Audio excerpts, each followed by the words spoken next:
Listo, ahí estamos. Estamos. Perfecto. Perfecto. Muy bien, muchas gracias.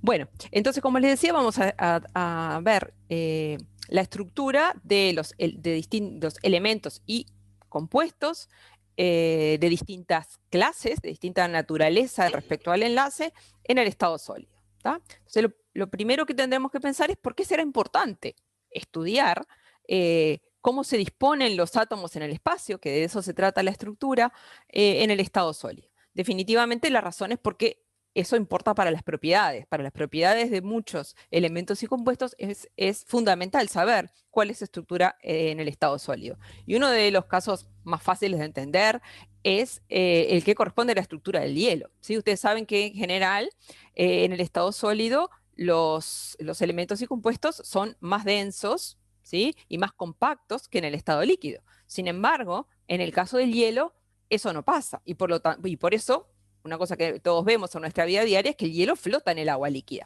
Y la única manera de poder explicar esa observación experimental es estudiando la estructura del hielo, o sea, viendo la estructura del hielo que tiene esa forma que ustedes tienen ahí, con canales que hacen que la densidad de este sólido sea menor que la de la correspondiente fase líquida, ¿sí? Y la única manera de explicar esa observación experimental es estudiando su estructura.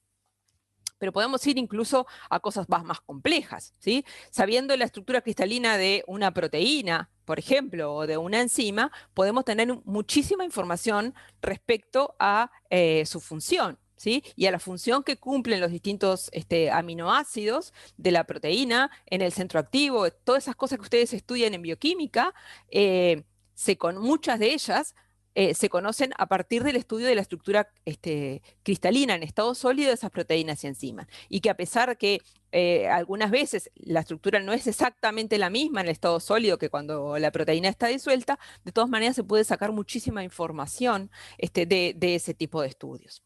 Y si nos vamos al área más farmacéutica, también es fundamental saber la estructura que tiene un determinado fármaco en el estado sólido. ¿Por qué? Porque no todas las formas polimórficas, o sea, los distintos tipos de estructura que puede tener el mismo compuesto activo en el estado sólido van a ser iguales. Sí podemos tener distintos polimorfos cuya actividad biológica sea totalmente distinta. Eso pasa, por ejemplo, con la progesterona.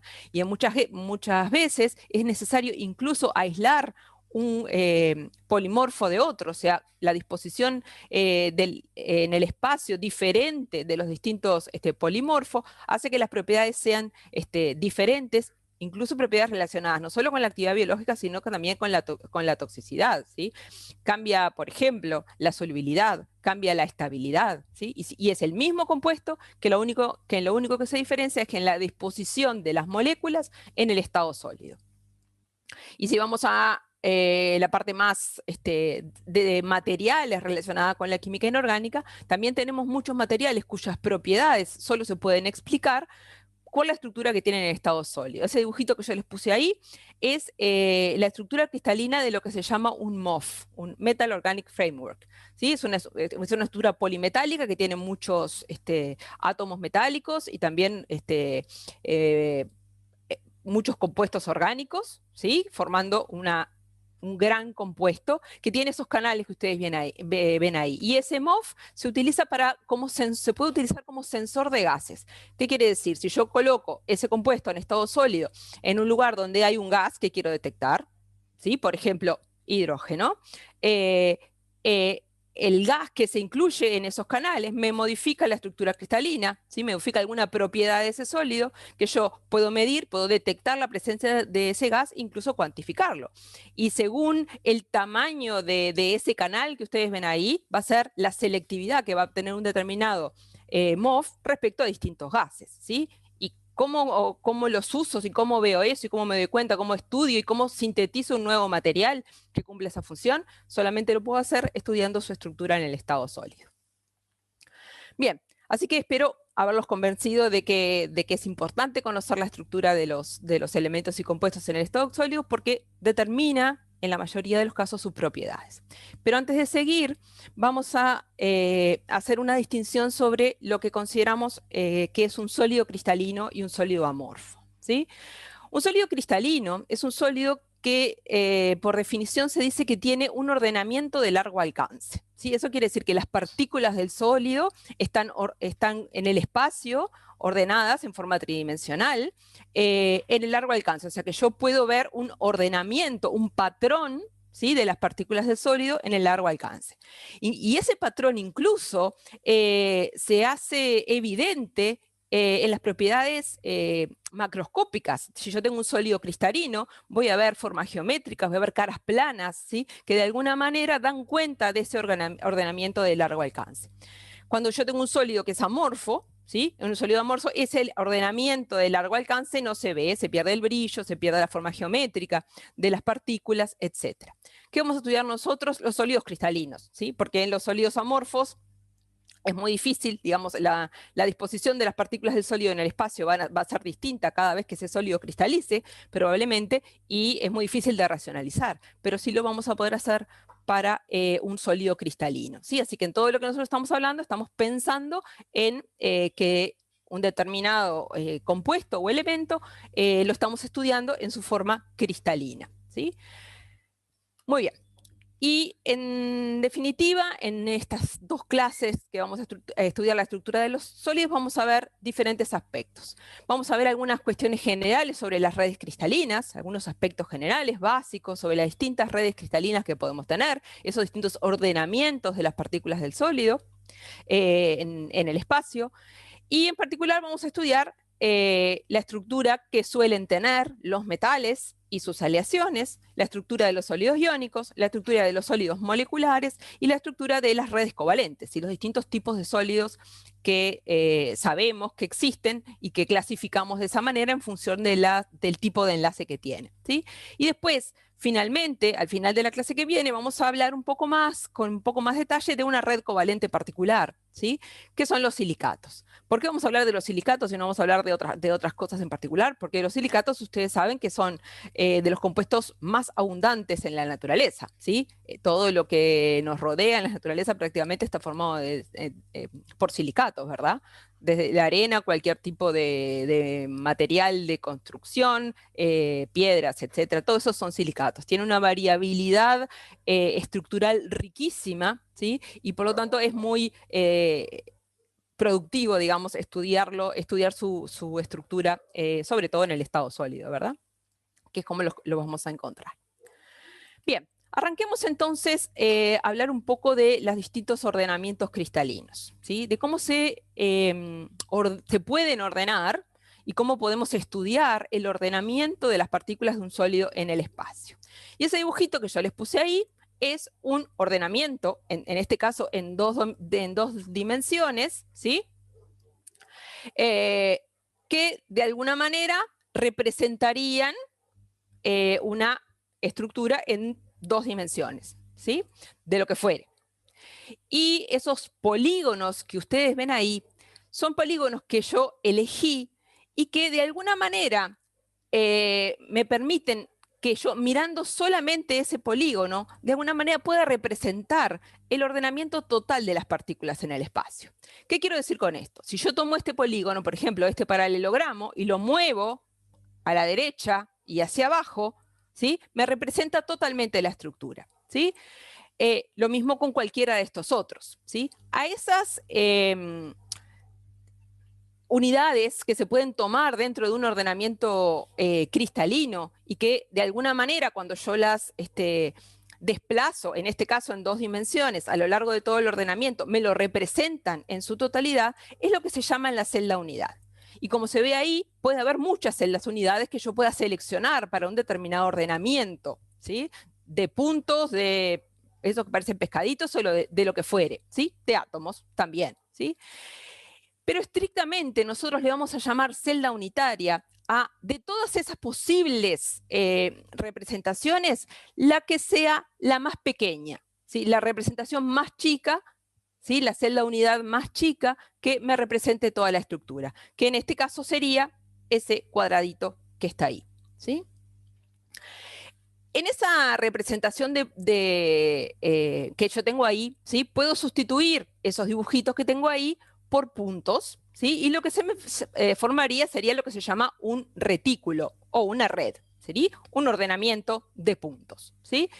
Que en definitiva son los que me van a mostrar las posiciones que yo voy a tener que representar o voy a tener representadas en la estructura ordenada, en el ordenamiento cristalino que yo quiero ver. Pero pasemos ahora a las tres dimensiones, ¿sí? Porque todos sabemos que en los distintos tipos de sólidos lo que tenemos es un ordenamiento tridimensional de las partículas de sólido. Esos puntos correspondientes a la red cristalina van a poder ser representados por distintas celdas unidades, ¿sí? Que se van a caracterizar, como vemos en esta figura de acá arriba, por, de alguna manera, los ángulos, ¿sí? que van a formar y las distancias de las aristas, ¿sí? de distintas formas geométricas, ¿sí? Teniendo en cuenta entonces esos ángulos y los largos de esas aristas, voy a poder tener distintas, lo que se llaman celdas unidades típicas, ¿sí? Ordenamientos cristalinos típicos, triclínico, monoclínico, ortorrómbico, ¿sí? Todos estos que ustedes tienen ahí. Pero además, las celdas unidades pueden contener puntos reticulares distribuidos de distintas formas. Por ejemplo, pueden ser celdas de tipo primitivo, donde yo voy a tener un punto reticular en cada vértice de la celda, o celdas de tipo centrada en el cuerpo, donde además de los vértices de la celda también tengo una en el centro, centrada en las caras, donde tengo además una en cada centro de cara, o centrada no en todas las caras, ¿sí? Como en este caso, sino en estas caras enfrentadas, ¿sí? Entonces la combinación de todos los ángulos y largos de aristas, ¿sí? de estas formas geométricas con las posiciones de los distintos puntos reticulares me van a dar lugar, y además otros elementos de simetría que hay que tener en cuenta, me dan lugar a cerca de 230 ordenamientos cristalinos típicos. Digamos, va a haber aproximadamente 230 celdas unidades distintas que yo voy a poder tener combinando todo eso. ¿Qué quiere decir eso? Que con esas combinaciones yo podría ser capaz de representar todos los ordenamientos cristalinos posibles. Una cosa importante es que esos puntos reticulares que van a formar parte de mi celda unidad no necesariamente van a coincidir con átomos, por ejemplo, si estamos hablando de la representación de un sólido, ni con átomos ni con moléculas, no necesariamente van a coincidir con las partículas del sólido. También pueden coincidir con espacio vacío, ¿sí? Lo importante es que la repetición de esa representación en todo el espacio, en las tres dimensiones, me va a representar totalmente el ordenamiento de las partículas en el espacio, ¿sí? Bien. Vieron que desde hoy yo estoy diciendo, cuando hablo de los sólidos, digo las partículas de sólido, ¿sí? Porque el ordenamiento de esas partículas de sólido y qué es cada una de esas partículas de sólido va a depender del tipo de sólido que yo al que me quiero referir, ¿verdad? Si estoy pensando en una red metálica, ¿sí? En un metal sólido. Las partículas de sólido, ¿qué serían en ese caso? ¿Qué les parece a ustedes? ¿Cómo está formada una red metálico? Un átomo metálico, exactamente. En un sólido metálico yo voy a tener, entonces las partículas de sólido van a ser los átomos del metal, ¿sí? Cuando yo quiero conocer la estructura cristalina del metal, quiero saber cómo esos átomos metálicos van a estar distribuidos en el espacio, ¿sí? Y cuando tengo un sólido iónico, iones. Voy a tener iones, ¿sí? Voy a tener los aniones y los cationes, y es eso, y es la disposición de los aniones y los cationes en el espacio respecto a ellos mismos, el catión respecto al catión y el anión también respecto al catión, es lo que voy a tratar de estudiar cuando estudio su estructura cristalina. Lo mismo ocurre en una red covalente. Si en una red covalente yo voy a tener de vuelta los átomos, ¿sí? correspondientes a esa red, imagínense en un carbono diamante, que son los que en definitiva quiero saber cómo están dispuestos en el espacio. Y en un sólido molecular, ¿quién serían las partículas del sólido? ¿Moléculas? Las moléculas, exactamente. Voy a considerar que mi partícula de sodio que yo quiero ordenar en el espacio van a ser cada una de esas moléculas, ¿sí? Que van a estar unidas entre sí, por ejemplo, por fuerzas de Van der Waals, ¿sí? ¿Por qué es importante esto? Porque la estructura cristalina, el tipo de estructura cristalina que yo voy a esperar, va a ser distinto para cada uno de estos tipos de sólidos. Y eso va a estar relacionado con la naturaleza de las interacciones que yo espero que tengan las distintas partículas del sólido. ¿A qué me refiero con eso? Si yo tengo un metal, ¿sí? Los átomos metálicos van a estar distribuidos en el espacio unidos, digamos, por lo que nosotros vimos, como el enlace metálico, ¿verdad? Descrito por la teoría de bandas, en la que a su vez vimos que ese enlace metálico era un enlace no direccional, ¿sí? O sea, no había la interacción de un átomo con el otro en una determinada dirección, sino que la interacción se daba entre todos los átomos de la red metálica. O sea, era una interacción de tipo no direccional. ¿Eso qué pista nos da respecto al tipo de estructura que vamos a tener en el estado sólido? Tenemos que pensar que si el enlace es no direccional, cada átomo metálico va a tratar de rodearse del mayor número de vecinos posible, ¿sí? A la menor distancia posible. ¿Por qué? Porque eso de alguna manera va a maximizar las interacciones entre los distintos átomos. Entonces, ¿qué es lo que sucede en un sólido metálico? Vamos a tener lo que llamamos estructuras de tipo compactas, ¿sí? Donde las partículas del sólido, los átomos metálicos, van a estar lo más apretados de alguna manera posible en la estructura. Cuando tengo un sólido iónico pasa lo mismo. El enlace iónico es un enlace no direccional. Cuanto mayor cantidad de aniones rodeen un determinado catión, ¿sí? Mayor va a ser la magnitud de la interacción electrostática entre ellos y por lo tanto más fuerte va a ser la red, más estable va a ser la red. ¿Sí? Entonces también voy a esperar para los compuestos iónicos una estructuras de tipo lo más compactas posibles, de forma de maximizar la interacción anión-catión y también minimizar la repulsión entre partículas de la misma carga.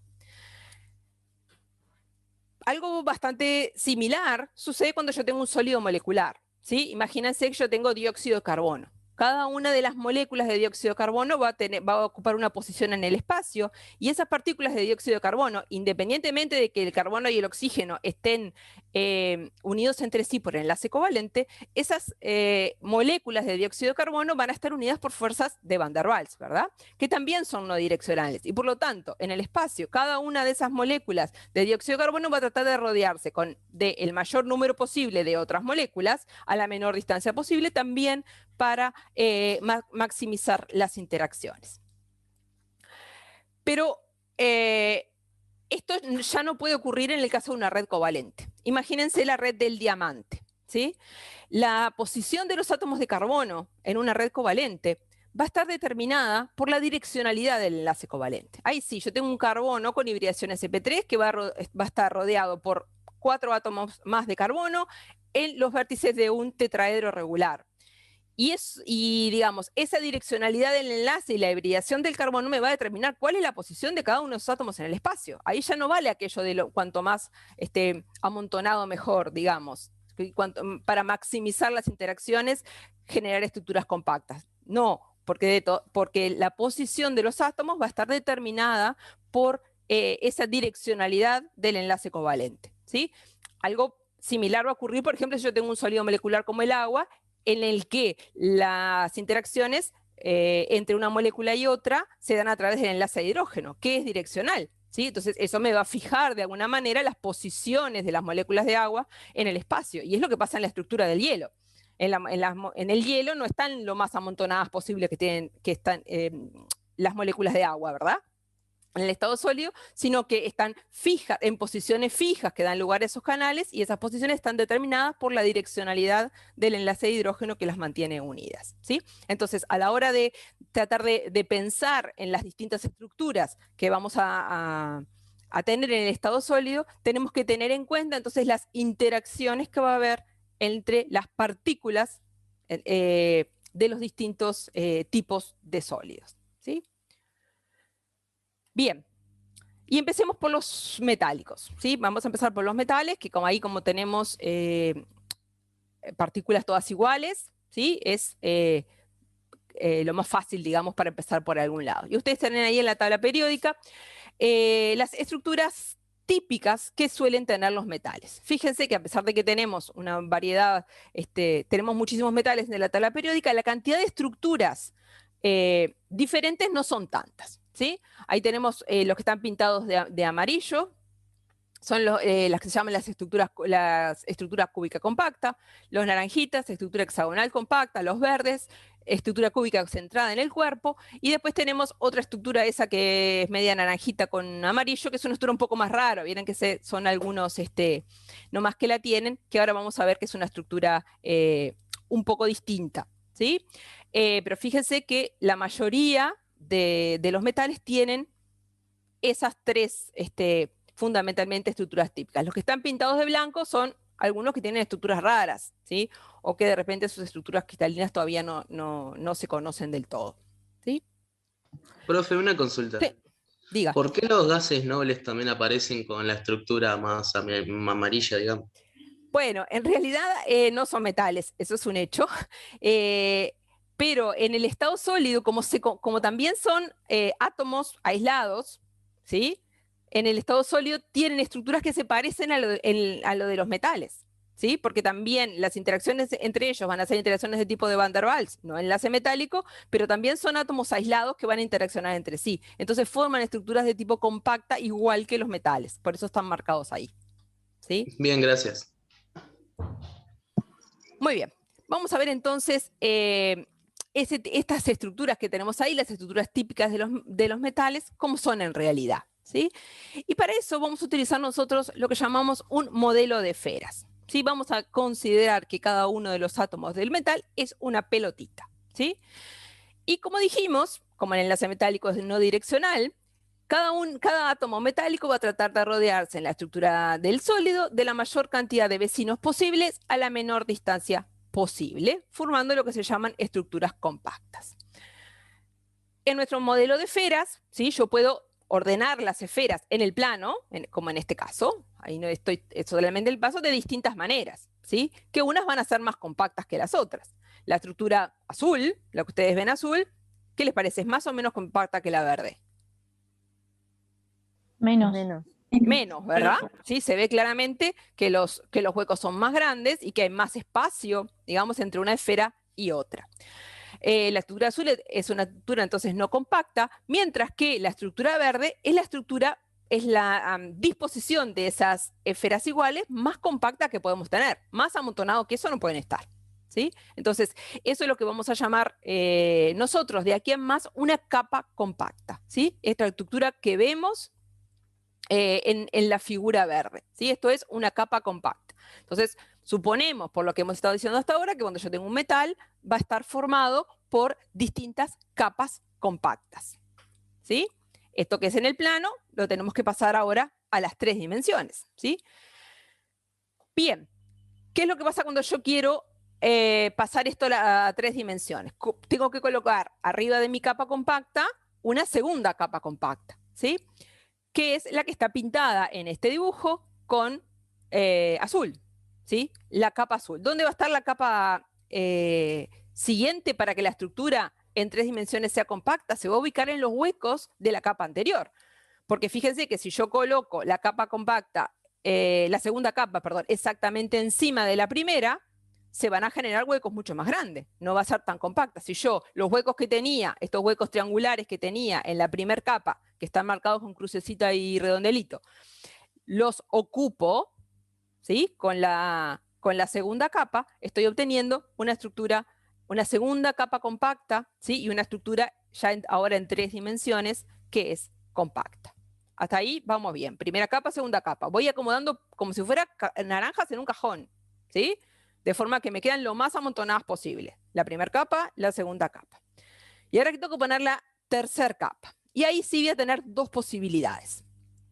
Poner, como se muestra acá en esta parte, en la parte verde, una tercera capa que coincida exactamente con la primera, ¿sí? Tenemos la primera gris, la segunda estarían los circulitos azules y la tercera capa sería esta verde, que en este caso coincide exactamente con la primera, ¿sí? Cuando yo tengo ese tipo de ordenamiento de las capas, digo que yo tengo un tipo de ordenamiento que es A, B, A. Una capa A, una capa B en los huecos de la A y una capa A de vuelta que coincide exactamente con la primera. ¿Sí? La tercera capa coincide con la primera. Pero yo podría tener otra posibilidad. Vas llenando una y una, digamos. Hago una capa. La segunda va en los huecos. Da igual, en cualquier hueco. ¿Sí? En los huecos crucecita o en los huecos puntito. Después que puse una, ya se me acomodaron todas las otras. ¿Está?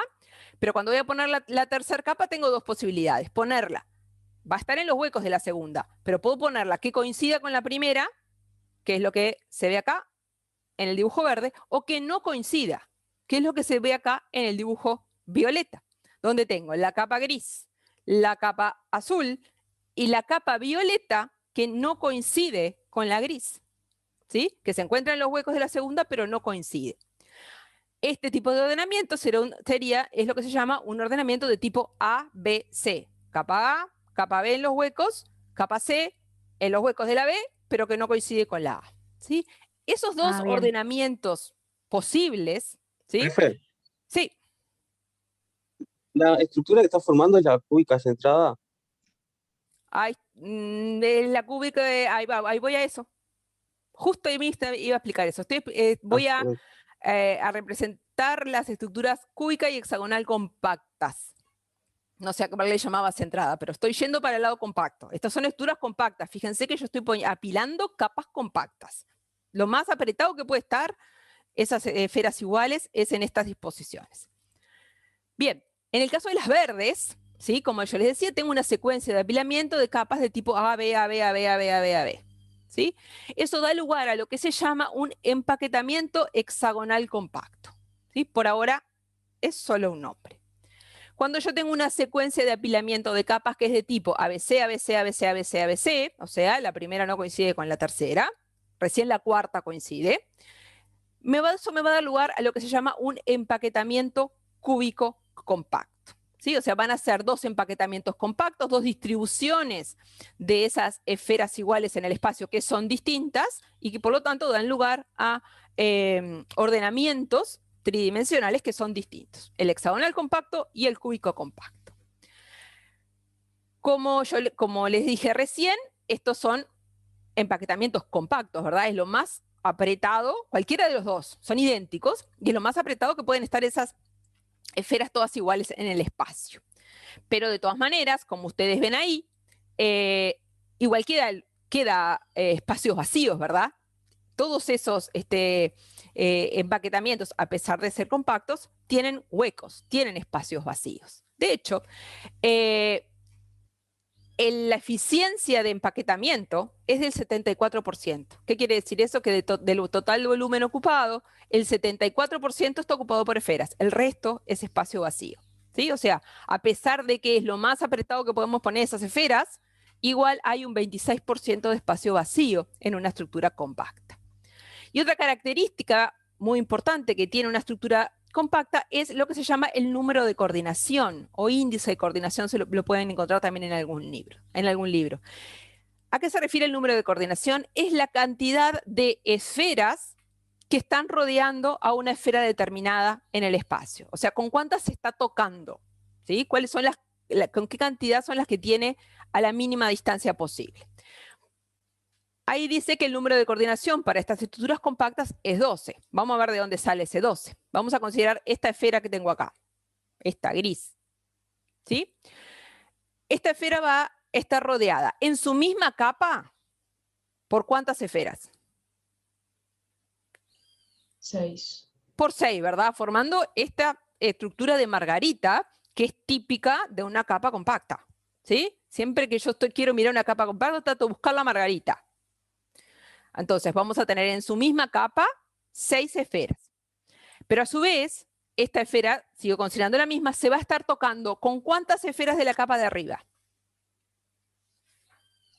3. Con 3. ¿Sí? ¿Y con cuántas de la capa de 3. abajo que no se ve?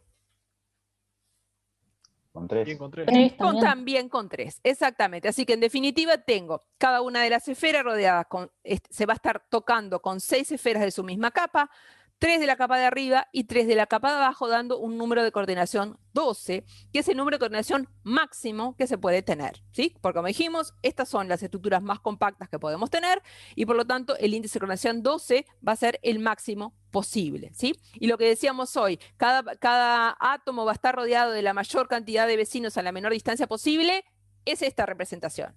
Y en la máxima cantidad de vecinos a la menor distancia posible van a ser 12, ¿sí? Muy bien. Tengo una pregunta, Lucía. Sí, dime. Viste que en lo que son ABC, ABC, por ejemplo, podría pasar Sí. que sea ABC, B. No tiene Sí, por qué ser podría siempre. ser a veces, no puede ser, tenés toda la razón. Podría ser que la cuarta capa no coincidiera con la primera. Sí, de hecho, hay algunas estructuras que son así. Las que estaban en la tabla periódica de hoy, bien al principio yo dije que eran las más raras, que eran como de naranjita con amarillo. Esas son así, ¿sí? Son una otra posibilidad distinta. ¿Por qué no la estoy poniendo acá? Porque las más comunes son estas dos.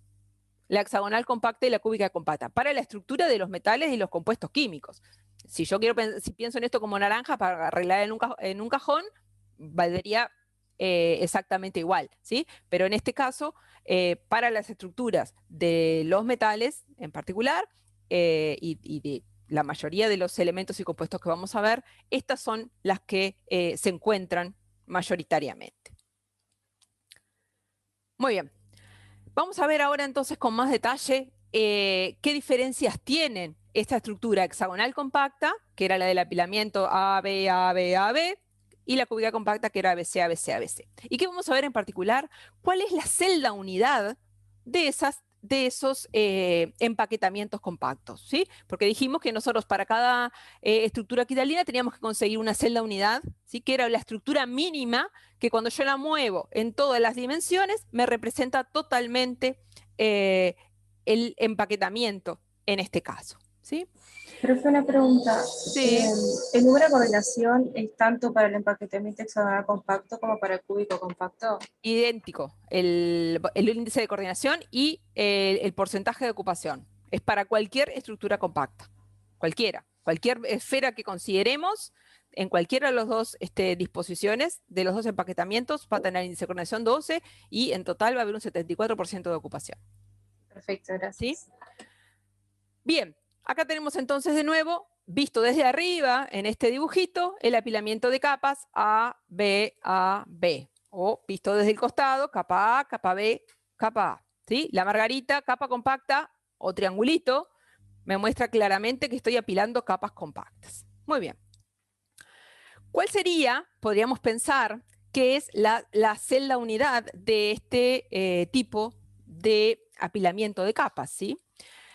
Podríamos pensar que es esta figura geométrica, ¿verdad? Que sería, tendríamos una base hexagonal, un prisma de base hexagonal, ¿sí?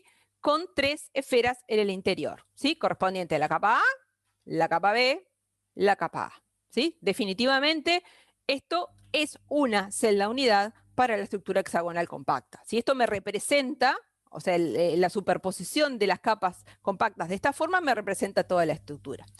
Pero esa en realidad no es la celda mínima. La celda mínima en realidad es 1/3 de esa. O sea, me alcanza a mí con 1/3 de esta celda unidad que escribí acá para representar toda la estructura. En definitiva, la celda unidad de un empaquetamiento hexagonal compacto es un paralelepípedo de base rómbica con una esfera interior excéntrica, porque no está exactamente en el medio, ¿sí? Pero esta vendría a ser la celda unidad del empaquetamiento hexagonal compacto, que no es ni más ni menos que 1/3, esto que está sombreado en esta figura, 1/3 de esta otra celda unidad, que no, en realidad estrictamente no sería la mínima. ¿Sí? Entonces, cuando yo quiero describir un empaquetamiento, la celda unidad de un empaquetamiento hexagonal compacto, tengo que decir, la celda unidad es un paralelepípedo de base rómbica con una esfera en cada vértice y una en el centro y una en el interior que no está en el centro, o sea, excéntrica. Así tengo que describir yo la celda unidad, porque cuando yo describo la celda unidad, recuerden que estoy describiendo toda la estructura, ¿sí? Entonces tengo que dar todos los datos, ¿sí? sobre la celda unidad. Este tipo de empaquetamiento hexagonal compacto, como habíamos visto en la tabla periódica de hoy, lo adquieren, por ejemplo, el berilio, el magnesio, todos los elementos del grupo del titanio, el zinc, varios lantánidos, ¿sí? Bien, pasemos ahora a ver cómo es la celda unidad de una estructura cúbica compacta. Dijimos que para una estructura cúbica compacta yo tenía un apilamiento de capas compactas de tipo A, B, C, A, B, C, A, B, C, A, B, C, ¿sí? Si lo miro de arriba sería así. Empiezo con la capa A rosada, la capa B verde, la capa C azul, es de distinto color porque no coincide con la primera, y acá vuelve la capa A. O sea, esta esfera tiene una exactamente igual abajo, como estamos viendo acá, ¿sí? Capa A, capa B, capa C, capa A. Muy bien. Eso da lugar a una celda unidad, que es esta que ven acá, ¿sí? Que si yo la tuviera que describir, diría que es un cubo que tiene una esfera o un punto reticular en cada vértice y uno en cada centro de cara. Así la tengo que describir con todos los datos. Es un cubo que tiene un punto reticular o una esfera, si me refiero a mi modelo, en cada vértice y uno en cada centro de cara. Fíjense una cosa. Si yo miro en esta representación las caras del cubo, esta cara, por ejemplo, o esta otra, o esta que tengo de frente acá, fíjense que las caras del cubo no coinciden con las capas compactas. ¿Se acuerdan que yo para tener una cabra compacta tenía que buscar este dibujo, dibujo margarita? Y acá no tengo dibujo margarita. Fíjense en la cara esta que tengo acá de frente. O sea, este cubito, esta celda unidad, no tiene sus caras coincidiendo con las capas compactas. Las capas compactas están en la diagonal del cubo, no en las caras. Ahí la tenemos, la capa A sería la esfera verde, la capa B, la capa C, la violeta, y de vuelta la capa A. ¿Sí? Entre la capa A y la capa B, ahí coinciden. O sea, yo tengo que mirar a lo largo de la diagonal del cubo para ver esto que tengo acá. ¿Sí? Entonces, esta celda, la celda unidad esta de la estructura cúbica compacta es este cubito que vemos acá, que tiene esos puntos reticulares y que está rotado respecto a las capas, a los planos de capa compacta que estábamos viendo hasta ahora. ¿Sí? Bien, ¿qué tipo de metales adquieren una estructura de tipo cúbica compacta que se puede describir a partir de esa celda unidad? Los alcalinos, por ejemplo, todos los del grupo de vanadio, del cromo, el manganeso, el hierro, etc. ¿Sí? Muy bien. Además de estas dos estructuras cristalinas compactas, la cúbica compacta y la hexagonal compacta, que como les dije es lo más compacta que podemos tener, hay otro tipo de estructura cristalina que adquieren los metales que se llama cúbica centrada en el cuerpo, cuya celda unidad está definida por un cubo que tiene una esfera en cada vértice y otra en el centro del cubo. O, como lo podemos decir mejor, que tiene un punto reticular en cada vértice y uno en el centro del cubo. ¿Sí? Un punto reticular en cada vértice del cubo y uno en el centro del cubo. Esa sería la celda unidad de una estructura cúbica centrada en el cuerpo. Y ustedes me dirán, no, yo les pregunto, ¿esto es una estructura compacta? ¿Se ve igualmente compacta que las que vemos hasta el momento? No, No, tiene tiene mucho mucho No, más ¿no? espacio. No es. Dice en el título. Ahí dice en el título que no compacta, muy bien. Las únicas posibilidades de estructuras compactas son o por lo menos de las que se encuentran, son la hexagonal y la cúbica compacta. Esta es una estructura no compacta. Y ahora hago otra pregunta que por suerte no está en el título, que es, ¿por qué le parece a ustedes, después de todo lo que dijimos, que habrá metales que adquieren este tipo de estructuras que no son del todo compactas? Por la direccionalidad. Bueno, en el caso del enlace metálico, lo de la direccionalidad es dudoso. La razón es que no será todo lo compacta que puede ser, pero es bastante compacta. La eficiencia del empaquetamiento de este tipo de estructura es del 68% frente al 74% de la otra. O sea, los vecinos no están igualmente cerca, ¿sí? O sea, no son tantos los vecinos que están, porque el índice que están cerca, porque el número de coordinación es 8, pero de todas maneras es una estructura bastante compacta, ¿sí? O sea, ¿de dónde sale este número de coordinación 8? Que no es 12 y por eso no es compacta.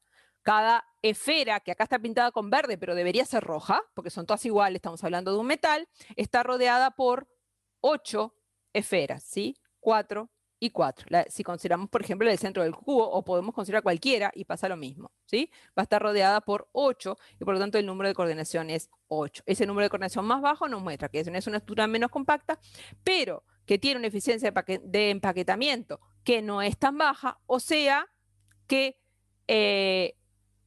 tampoco es tan poco compacta. Y por eso muchos de los metales se acomodan en este tipo de estructura cristalina, ¿sí? Los vecinos que están más cerca, o sea, los que están pegados, son 8, pero después va a haber otros vecinos que no están a la mínima distancia, ¿sí?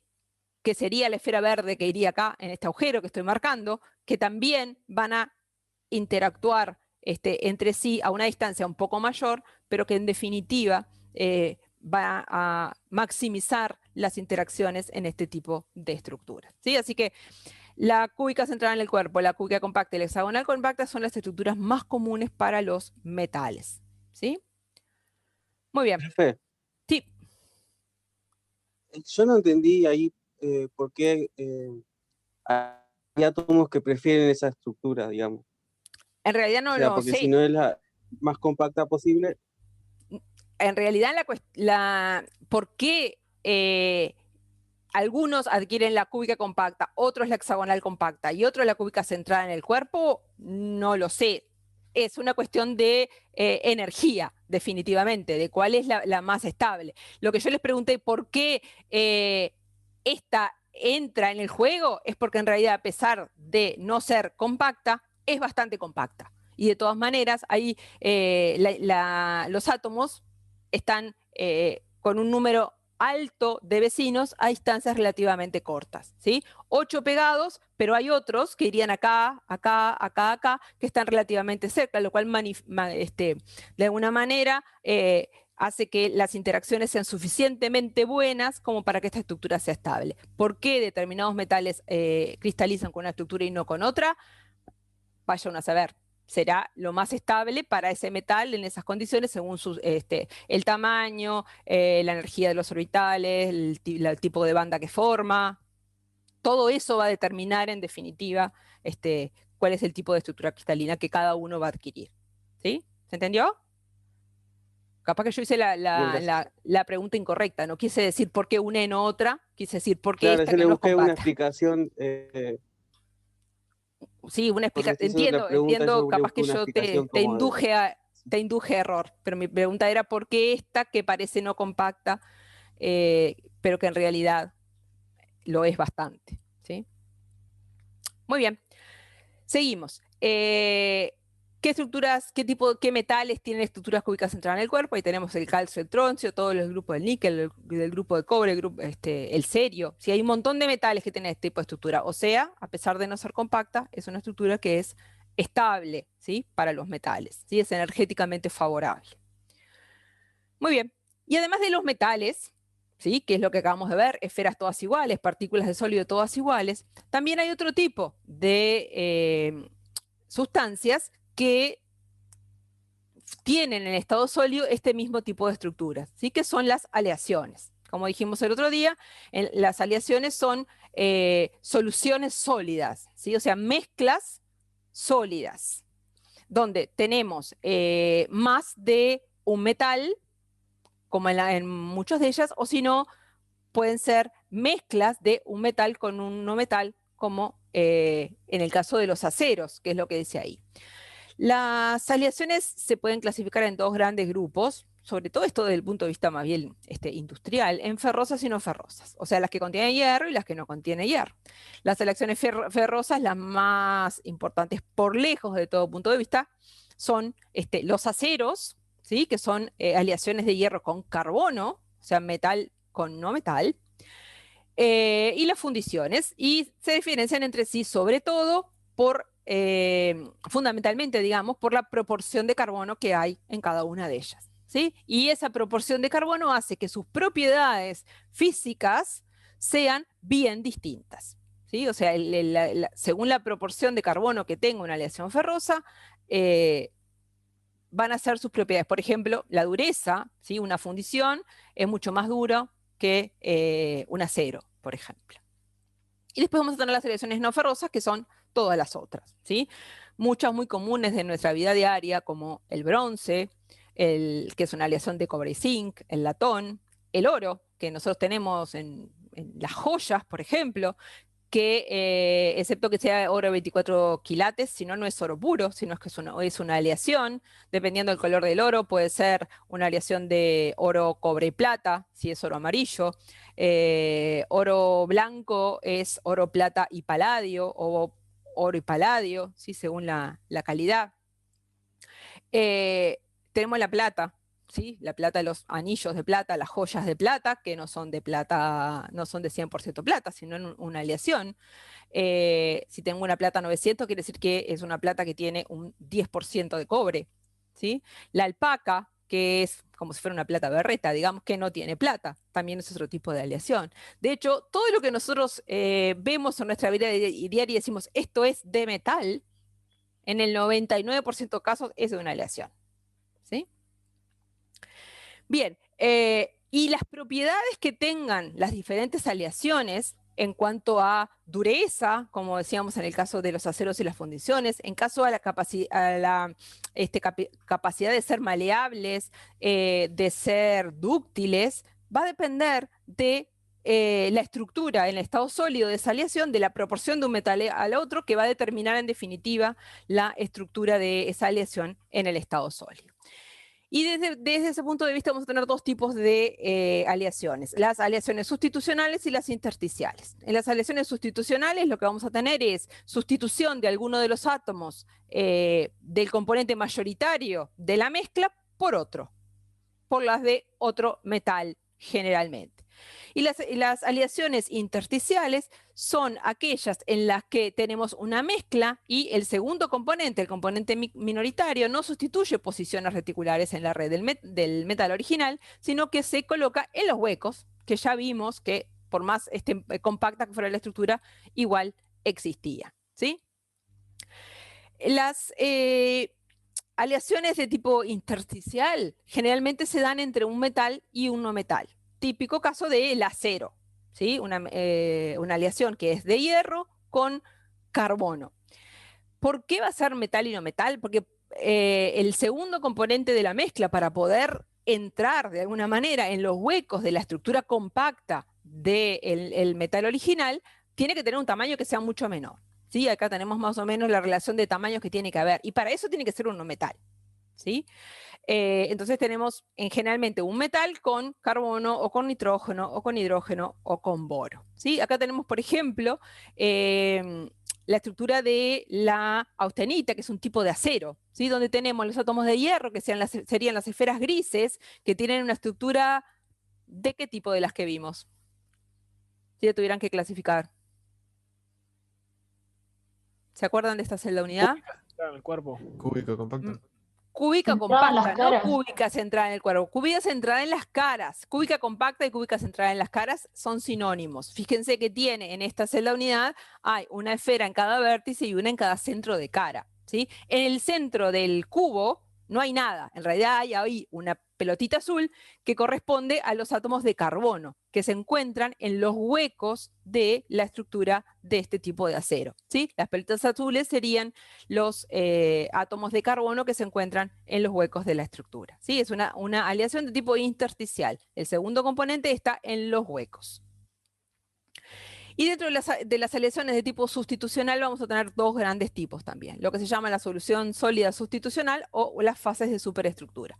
En todos los casos hay sustitución de algunos de los átomos del componente principal de la aleación por otro átomo que generalmente es un metal. ¿Y en qué se diferencian estas dos? Yo voy a poder tener una solución sólida sustitucional cuando yo esté mezclando dos metales, ¿sí? que no se diferencian entre sí en más de un 7% en tamaño. Por ejemplo, cobre con zinc sería como si fuera un latón, perdón, un bronce. La proporción de átomos del segundo componente no puede ser demasiado grande y van a estar ubicados en posiciones al azar dentro de la red del metal mayoritario. Pueden ser metales que pertenezcan a distinto grupo e incluso que en estado elemental, cada uno de ellos cristalicen con estructuras diferentes. Por ejemplo, en el caso del cobre y zinc, que sería central el cuerpo para el cobre y hexagonal compacta para el zinc. A pesar de estas diferencias, igual si los tamaños son relativamente parecidos y la proporción del segundo componente no es demasiado grande, se puede formar una solución sólida sustitucional. ¿Por qué no pueden ser demasiado distintos? Porque si no se desestabilizaría la red del componente mayoritario y la aleación no sería estable. ¿Cuándo puedo formar una fase de superestructura? En una fase de superestructura los dos componentes van a estar en proporciones más parecidas entre sí y no en posiciones al azar dentro de la red, el segundo componente, sino en posiciones fijas dentro de esa red. Una opción es, por ejemplo, el oro, ¿sí? El oro amarillo, que es una aleación de cobre y oro, que tiene una diferencia de tamaño cercana al 12%, o sea, la diferencia de tamaño es un poquito más grande, pero también son bien parecidos que en el caso anterior, pero tienen otras características que los hacen muy, muy similares, que son que pertenecen al mismo grupo. O sea, la naturaleza de las bandas que se van a formar en esa fase de superestructura va a ser muy similar, ¿sí? Porque pertenecen al mismo grupo. Y además, para que se pueda formar este tipo de fase de superestructura, los componentes de la aleación en su estado elemental, o sea, cuando están puros, tienen que cristalizar en el mismo tipo de estructura cristalina, ¿sí? Porque si no, la fase de superestructura no es estable, ¿sí? Entonces, en definitiva, es este otro tipo de aleación, la sustitucional, que dependiendo de todas estas características que vamos a decir, nos va a dar estos dos tipos de aleaciones que por supuesto van a tener propiedades que van a ser totalmente diferentes. Muy bien. Profe, ¿le puedo hacer una pregunta Sí, antes claro. de que siga? Sí. En la diapositiva anterior, ¿qué gana? esta? ¿Tamaño o que estén en el mismo grupo? Tipo, si tuvieras que clasificar A ver, dos que no sabes cuáles son. Ejemplo. Dos que no sé cuáles son, la única opción de formar una fase de estructura es que estén en el mismo grupo y que tengan la misma estructura cristalina en estado elemental, ¿sí? Eso hace necesariamente que la diferencia de tamaño sea relativamente grande, porque al bajar en el grupo sabemos que el tamaño aumenta, ¿sí? Entonces, ese tamaño de 12% hace que, o sea, no lo puedo solucionar, porque tienen que estar en el mismo grupo para tener la misma configuración electrónica de la capa valencia, ¿sí? Para que esa fase sea estable. Y por eso la diferencia de tamaño es un poquito más grande. Pero la condición estricta es que tengan la misma capa de valencia, o sea, por lo tanto, que pertenezcan al mismo grupo y que en estado elemental, en estado puro, cada uno de los metales cristaliza con la misma estructura. Si eso no ocurre, no se forma una fase de estructura. Y eso tiene como consecuencia que la diferencia de tamaños es un poquito más grande que en otros casos, porque no hay manera de que sea distinto. ¿Se entendió? Sí, gracias. De nada. Muy bien. Profe, perdón. ¿Sí? Igualmente la diferencia de tamaño siempre tiene que ser chiquita. O sea, es poquita, sí, ¿no? tiene que ser poquita. Tiene que ser pequeña, o sea, ya digo, no más de esos porcentajes que vemos ahí, porque si no las redes, si no la lesión no es estable, se separa, como cualquier solución que no es estable. ¿Sí? Ah, sí, perfecto. Bien, pasemos ahora a los compuestos iónicos. En los compuestos iónicos ahora ya no tenemos todas pelotitas iguales, ¿no? Vamos a tener estructuras que van a contener como partículas de sólido, que lo decíamos hoy, van a contener por un lado aniones y por otro lado cationes. En la descripción de la estructura cristalina de un compuesto iónico en general, vamos a considerar que los más grandes, que son los aniones, son los que van a determinar la estructura. Y los cationes se van a ubicar en los huecos de esa red cristalina. en la mayoría de las estructuras típicas de los compuestos iónicos que vamos a ver, vamos a tener capas compactas o más o menos compactas de aniones, o sea, ordenamientos compactos del tipo hexagonal compacto, cúbico compacto, como vimos, de aniones, y los cationes se van a ubicar en los huecos de esa estructura cristalina de aniones, ¿sí? Así es como vamos a hacer la descripción entonces de la estructura cristalina de los compuestos iónicos. Bien, vamos a ver entonces con más detalle, porque parece que es importante, qué tipos de huecos tenemos en los distintos empaquetamientos de aniones que vamos a utilizar para describir los compuestos iónicos, ¿sí? Si vamos a suponer que en muchos de los casos vamos a tener un empaquetamiento compacto de aniones, lo que vimos respecto a la estructura, a los empaquetamientos hexagonal compacto y cúbico compacto, vale totalmente en este caso. Vamos a mirar acá esto dibujito del empaquetamiento compacto, qué tipos de huecos vamos a poder encontrar. Vamos a poder encontrar dos tipos de huecos. Uno que son los huecos tetraédricos. Esta forma geométrica que tenemos acá es un tetraedro. ¿Cómo va a estar formado o por qué esferas o por qué puntos reticulares va a estar determinado cada uno de los huecos tetraédricos que haya en un empaquetamiento compacto? Va a estar determinado por 3 esferas de una capa compacta y una esfera de la capa de arriba, que va en el huequito triangular de abajo, ¿sí? Entonces, en una estructura tridimensional compacta vamos a tener estos huecos que forman un tetraedro, como se ve acá. 3 de la capa de abajo y la de arriba. Si este hueco yo lo tuerzo, le veo la forma de tetraedro, ¿sí? O este tetraedro que si lo miro de arriba, está así, es esta misma forma geométrica que tengo de acá. O sea, 3 esferas de una capa compacta y una esfera de la capa superior o inferior, que es lo mismo, ¿sí? Así que en las estructuras compactas voy a tener esos huecos que van a tener esa forma, que son huecos tetraédricos. Pero además voy a tener huecos octaédricos. Ahí tenemos, para que se acuerden cómo era un octaedro, ¿sí? ¿Y cómo van a estar delimitados los huecos octaédricos en una estructura compacta? Van a estar delimitados por 3 esferas de una capa compacta, cuyos centros están unidos por este triángulo azul, aquí en este dibujito, y las 3 esferas de la capa de arriba o de abajo.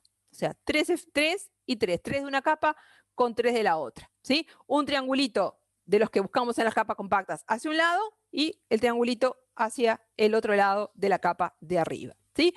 Este dibujito que vemos acá, que une los centros de esas esferas que delimitan el hueco octaédrico, es este mismo dibujito que vemos acá, que corresponde al octaedro, ¿sí? 3 esferas y 3 esferas, que si yo las giro, me queda esta forma más parecida a esta, ¿sí? Del octaedro, pero simplemente lo que hice fue girarla. Pero son 3 esferas de una capa compacta con 3 esferas de la capa de arriba, ¿sí? Entonces, esos son el tipo de huecos importantes, que nos van a importar a la hora de saber cómo se van a ubicar los cationes en una estructura compacta de aniones. Se van a ubicar en huecos octaédricos o en huecos tetraédricos.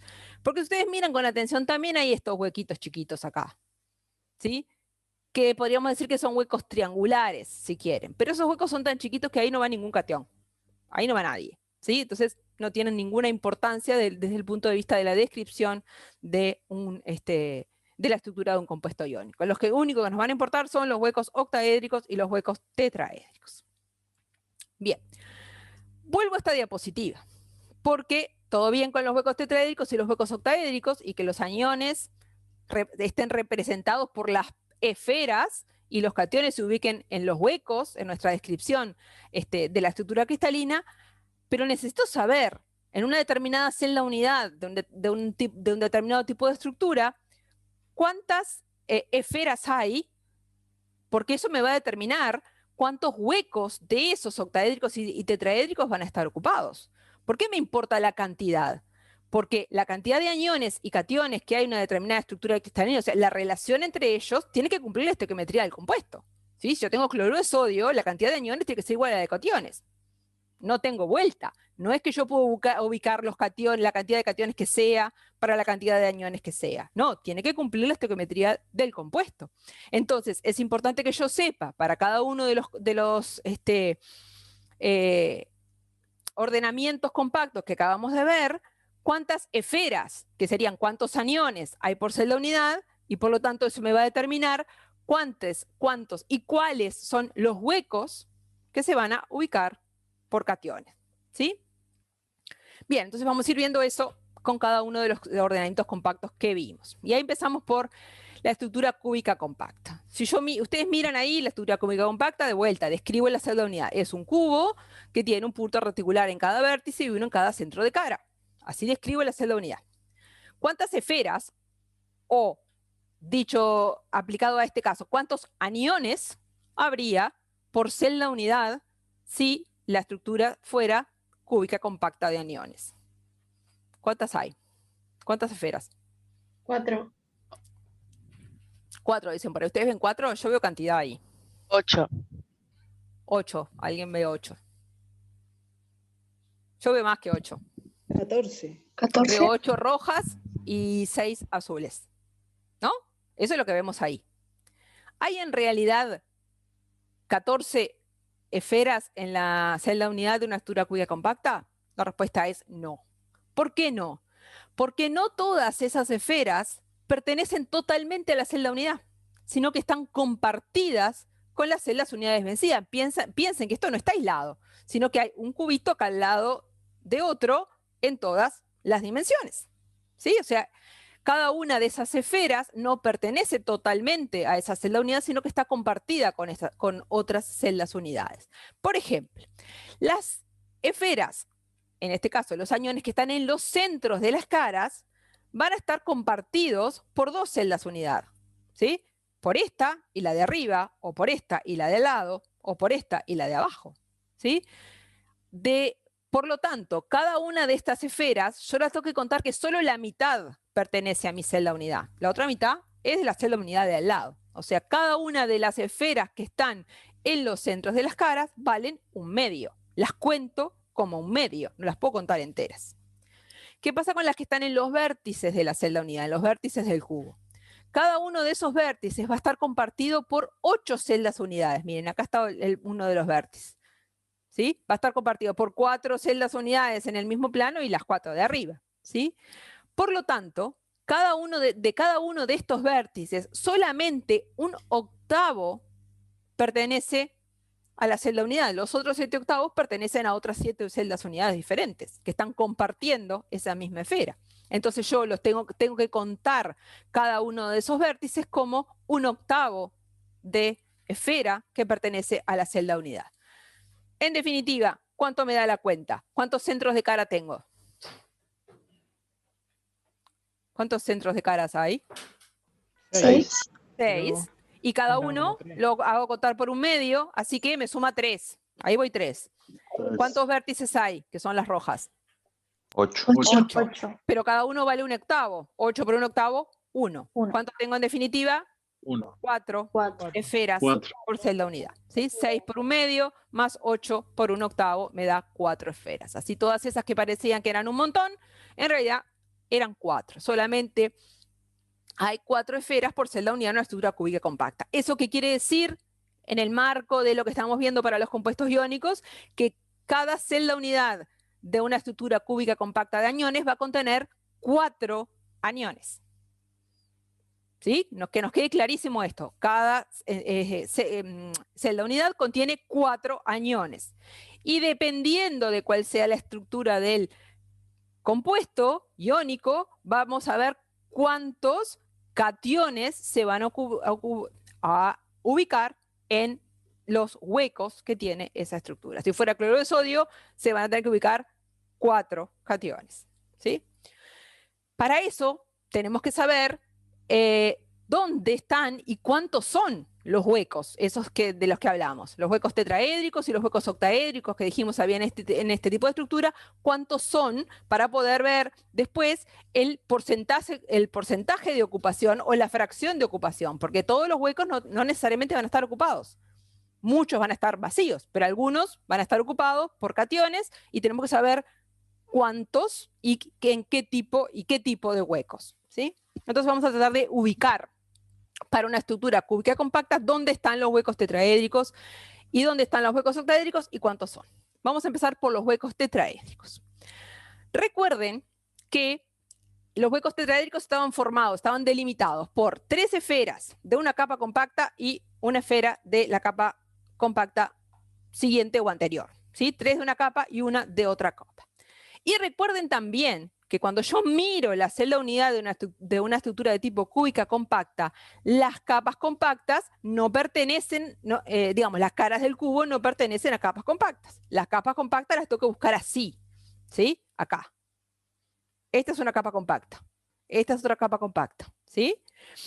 Bien, entonces, las 3 esferas, las 4 esferas en realidad, las 3 de la misma capa y la de la capa de al lado, o la capa siguiente, que van a formar el hueco tetraédrico, las tengo que buscar en esta celda unidad, en esta dirección.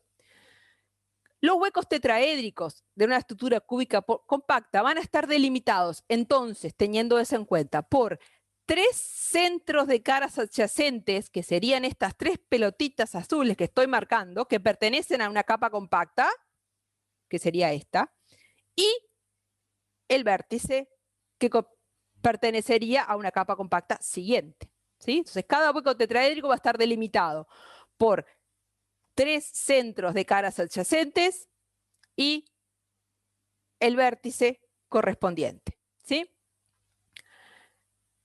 En definitiva, abajo de cada vértice del cubo y mirando hacia adentro de la celda unidad, voy a tener un hueco tetraédrico. Ahí lo tienen, delimitado por 3 centros de caras adyacentes y un vértice, ¿sí? Abajo de cada vértice, mirando hacia adentro, si miro desde el vértice hacia adentro de la celda unidad, voy a tener un hueco tetraédrico. Por lo tanto, ¿cuántos huecos tetraédricos voy a tener en la celda unidad de una estructura cúbica compacta?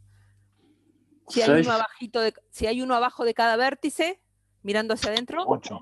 8. Exactamente, voy a tener 8 huecos tetraédricos.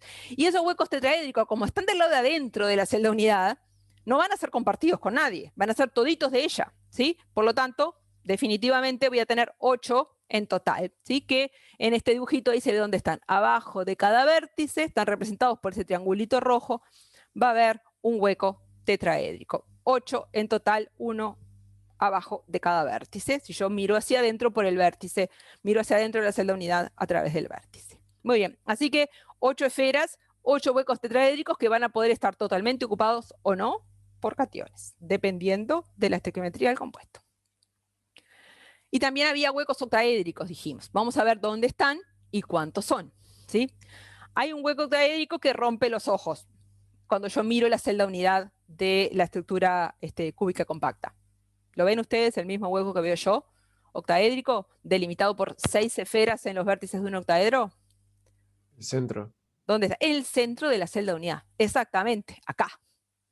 En ese agujero, ahí hay un hueco octaédrico que está delimitado por los 6 centros de cara, por la totalidad de las pelotas azules, ¿sí? Los 6 centros de cara delimitan un hueco octaédrico, ¿sí? Que está en el centro de la celda unidad y que no está compartido con nadie, porque está del lado de adentro, ¿sí? Fíjense, si queremos ver el hueco octaédrico como lo veíamos hoy en la definición, ese hueco octaédrico está delimitado por 3 esferas de una capa compacta, que lo miro acá en la diagonal, y 3 esferas de la capa compacta siguiente, que lo miro acá en la diagonal. 3 azules con 3 azules. Me dan lugar a ese hueco octaédrico que está en el centro. Pero no solamente ahí hay hueco octaédrico. También hay otros huecos octaédricos que de repente son un poco más difíciles de ver, simplemente mirando, y que se encuentran en los centros de cada una de las aristas. Acá tenemos el del medio que acabamos de ver recién, y en el centro de cada arista, marcado por esta pelotita amarilla, también hay otro hueco octaédrico que está delimitado por 2 vértices, 2 centros de cara de mi celda unidad, de la celda unidad que estoy considerando, y 2 centros de cara de celdas vecinas. ¿Sí? ¿Lo ven ahí, el octaedro? Esos huecos octaédricos que están, hay uno en el centro de cada arista, no son todos de la celda unidad, ¿sí? Están compartidos, como acabamos de ver, con las celdas unidades vecinas. ¿Con cuántas celdas unidades se comparte cada arista del cubo? Piensen, un cubo. Con otros 3. Si yo Con apilo otros 3. cubitas, ahí va, con otras 3, o sea, con 4, cada uno de estos huecos octaédricos que está en el centro de cada una de las aristas está compartido por otras 3 de las unidades, o sea, por 4 en total. Contemos entonces el total de huecos octaédricos que hay en este tipo de estructura. Uno en el centro, que es todo de ella, cuenta como 1, y después uno en el centro de cada arista, que cuenta por 1/4. Como tengo 12 aristas, tengo 12 por 1/4, 3. 3, ¿sí? Más el del centro, 4, ¿sí? Estos 4 huecos octaédricos están entonces ahí, como les decía, en el centro de cada arista. Acá, para cada cara del cubo está marcado de distinto color para que se vean bien. Este es el del centro-centro y estos son los de arriba. ¿Está? Muy bien, así que tengo, por cada estructura cúbica compacta, tengo 4 esferas, o sea, 4 aniones, 8 huecos tetraédricos y 4 huecos octaédricos, ¿sí? Entonces, eso va a determinar que yo vaya a tener una fracción de ocupación de estos huecos que va a ser dependiente de la estequiometría del compuesto, ¿sí? ¿Todos me siguen hasta ahí? ¿Sí? Sí. Bien. En definitiva, para esta estructura cúbica compacta, ¿qué conclusión pude sacar? Que yo tengo, por cada n esferas, voy a tener la misma cantidad de huecos octaédricos y el doble de huecos octaédricos, ¿sí? Eso que acabamos de ver para la estructura cúbica compacta es válido también para la hexagonal compacta, ¿sí? Para cualquier estructura compacta, por cada n esferas voy a tener n huecos octaédricos, o sea, la misma cantidad de huecos octaédricos, y 2n huecos tetraédricos. En el caso de la cúbica compacta que acabamos de ver, n valía 4. Por cada 4 esferas había 4 huecos octaédricos y 8 huecos tetraédricos. Si esto vale para cualquier estructura compacta, veamos qué pasa con la hexagonal compacta, ¿sí? Cuya celda unidad ya habíamos dicho que era esta, que era un paralelepípedo de base rómbica con una esfera interior excéntrica. Ahora, el número de esferas para una estructura hexagonal compacta es 2, dice acá. ¿De dónde sale ese 2?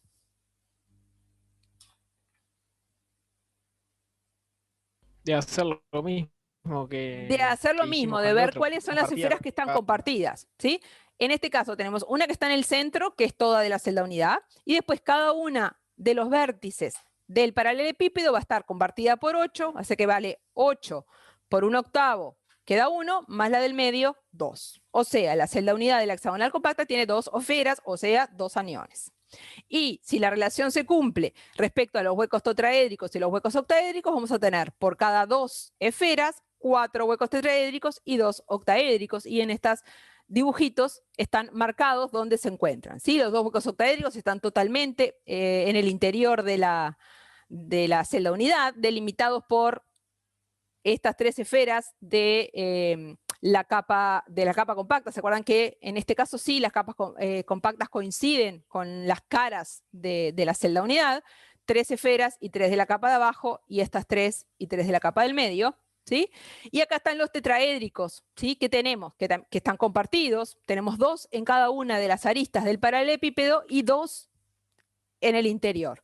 Si ustedes hacen las cuentas, como hicimos recién, con cómo están compartidas cada una de las aristas, podrán ver que la cantidad de huecos tetraédricos nos quedan 4. Y se cumple la relación 2, 2, 4, o sea, n, n, 2n.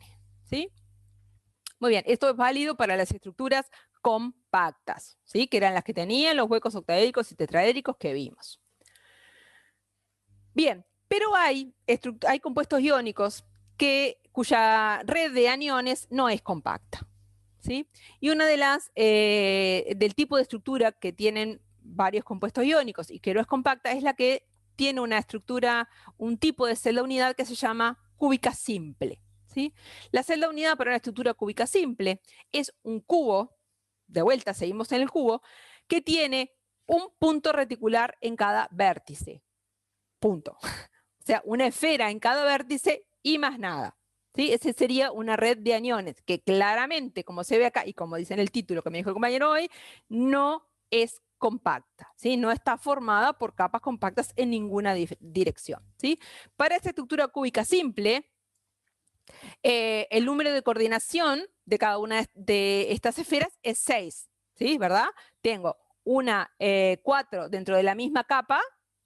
Si considero esta, tengo 4 dentro de la misma capa, una en la capa de arriba y una en la capa de abajo, ¿sí? Tiene un número de coordinación de 6 y una eficiencia de empaquetamiento ya bastante más baja, de 52%. Y por eso prácticamente ningún metal adquiere este tipo de estructura, ¿sí? Pero sí son importantes para los compuestos iónicos. ¿Por qué son importantes para los compuestos iónicos? Porque este tipo de estructura de aniones deja en el centro, ¿sí?, de la celda unidad un hueco solo, grandote, que es un hueco cúbico, ¿sí? ¿Por qué digo que es un hueco cúbico? ¿Por qué le llamo cúbico? Porque está delimitado por los vértices del cubo, de la celda unidad.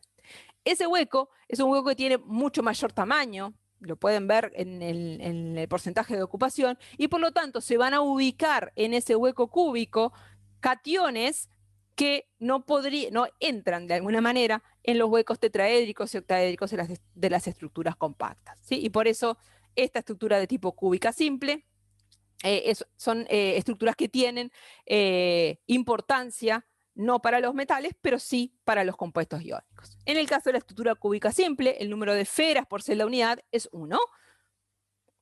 Ya lo tenemos clarísimo eso, ¿verdad? 1/8 por cada vértice, 8 por 1/8, 1, y no hay más nada. Y un hueco en el centro de la celda unidad, que es un hueco cúbico, ¿sí? En este caso, una esfera, un hueco. No es una estructura compacta, no se cumple NN igual, NN2N, como vimos para las estructuras compactas. Muy bien. Y antes de terminar hoy, vamos a hacer un ejercicio relacionado con esto de acá. Vamos a ver de las cuestiones de ocupación, ¿sí? Dice el ejercicio: tengo un compuesto de fórmula MXX, o sea, de estequiometría, que no sé cuánto vale X, no sé cuál es la estequiometría del compuesto, pero sí sé que los aniones X forman una estructura compacta, puede ser cúbica o hexagonal, me da lo mismo, y sé que los cationes M ocupan la mitad de los huecos octaédricos, ¿sí? Los cationes están ocupando la mitad de los huecos octaédricos de esa estructura. La pregunta es, ¿cuál es la estequiometría del compuesto? Ahí está el numerito del Menti para que respondan. Lo dejo un ratito. Igual es fácil. Estructura compacta de aniones. Los cationes ocupan la mitad de los huecos octaédricos. Lu, disculpa, sabes que no está abierta, dice la encuesta, para poder votarla. No sé por qué. A ver. Dice voting is closed. Esperen. ¿Por qué estará cerrada la encuesta? Sí. A ver, ahora. A la izquierda abajo la puedes abrir. Ahí me parece que la abrí, porque decía que apretara C y apreté C y se fue el cartel. Sí, ahí está. ¿Se puede? Ok. No sé qué pasó. Bueno, voten. Voy a ocultar los resultados.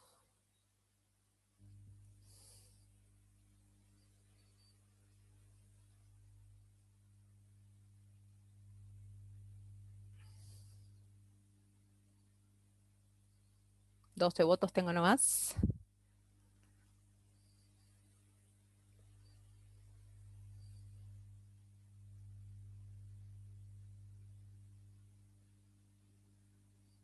Bien, va subiendo. 24 votos. Vamos a mirar cómo va. Bueno, va ganando por mayoría MX2. Muy bien. Y es la respuesta correcta, ¿sí? Esa es la estequiometría del compuesto. Vamos a volver a la presentación y a ver si nos damos cuenta por qué esa es la estequiometría del compuesto. Y no puede ser otra. Bien. Si los aniones en esta estructura tienen un empaquetamiento de tipo compacto, no importa si es cúbico o hexagonal, ¿sí? ¿Cuántos aniones hay por celda unidad?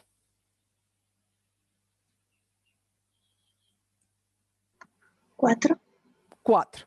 Bueno, si fuera cúbica 4, si fuera hexagonal 2. ¿Sí? Ahí Sí. tendríamos que diferenciar. Si fuera cúbica, vamos a pensar que es cúbica, igual el razonamiento es igual. Si fuera cúbica serían 4 aniones, si fuera hexagonal serían 2. Vamos a suponer que es cúbica, habría 4 aniones. Muy bien. ¿Cuántos huecos octaédricos hay en una estructura de tipo cúbica compacta? ¿Cuántos 4. hay? 4, ¿sí? Y la mitad están ocupados. O sea, la cantidad de cationes que hay respecto a la cantidad de aniones es la mitad. ¿Todos me siguen el razonamiento? Para cualquier estructura compacta. A ver, para cualquier estructura compacta se cumple que por cada n esferas, que son los aniones, hay n huecos octaédricos y 2n tetraédricos. ¿Sí? Si yo tengo para una determinada estructura la mitad de los huecos octaédricos ocupados, quiere decir que tengo la mitad de cationes que de aniones. ¿Sí? Porque de los n aniones podría tener n cationes, pero solo tengo la mitad de los huecos ocupados. O sea, los cationes son la mitad de los aniones y por lo tanto la estequiometría del compuesto es mx2. ¿Vale para la hexagonal o vale para la cúbica? Si lo pienso en el caso de la cúbica, tengo 4 aniones, 2 huecos ocupados. Relación, de nuevo, cation-anión 1, 2. Lo pienso para el hexagonal, tengo 2 aniones, 1 cation. De vuelta a la misma relación. Para cualquier estructura compacta vale. ¿Por qué? Porque vale esta relación. N, N, 2N. O sea, la fracción de ocupación está relacionada con la estequiometría del compuesto. ¿Sí? Definitivamente. Eso mismo ocurre en este otro mismo ejercicio, donde de ahí tenemos la magnetita, que es un óxido mixto de hierro 2 y hierro 3. ¿Sí? Dice que el oxígeno forma una estructura compacta de aniones y los hierro 2 están en los huecos octaédricos y los hierro 3 en los tetraédricos. Y la pregunta es ahora, ¿qué fracción de huecos octaédricos están ocupados y qué fracción de huecos tetraédricos están ocupados? Vamos a pensarlo. Si esta es la estructura de la magnetita, yo tengo 4 aniones. ¿Sí? 4 aniones óxido, ¿verdad? Y voy a tener en esa misma estructura, por lo que me dice la estequiometría del compuesto, 2 hierros 3. ¿Sí? Si los hierros 3 están en los huecos tetraédricos, que son el doble de la cantidad de esferas, ¿qué fracción de los huecos tetraédricos ocuparía el hierro 3? Por cada...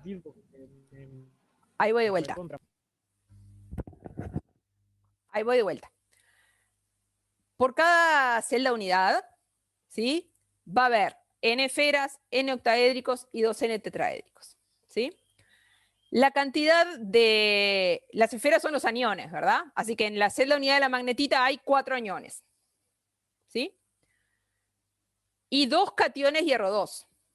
¿Sí? Los cationes hierro 2 están ubicados en los huecos tetraédricos. El total de huecos tetraédricos que habría en la estructura de la magnetita, el total sería 8. ¿Por qué? Porque sería el doble de esferas. Si las esferas son 4, que son los aniones, el total de huecos tetraédricos son 8. Si yo tengo ocupados 2 de 8, la fracción de ocupación de huecos tetraédricos, ¿cuánto es? Un cuarto. Un cuarto. Un cuarto. Perfecto. Y vamos a ver qué pasa con los hierro 2, que ocupan los huecos octaédricos. Por cada esfera, o sea, por cada anión, voy a tener un hueco octaédrico. O sea, si tengo 4 aniones en esta estructura, tengo 4 huecos octaédricos. De esos 4, solamente uno va a estar ocupado. ¿Cuál es la fracción de ocupación de huecos octaédricos entonces? Cuarto. Un cuarto también. Un cuarto para los dos en este caso. ¿Sí? ¿Siguieron más o menos el razonamiento? Sí, sí. A veces puede parecer un poco entreverado, pero nada, hay que practicar nomás. Con estos ejercicios de ocupación, digamos, son típicos. Hay unos cuantos en los repartidos, en los ejercicios que yo les puse ya en la bibliografía. ¿Tá? Dejamos por acá, porque ya es la Profe. hora. Seguimos la clase que viene. Sí.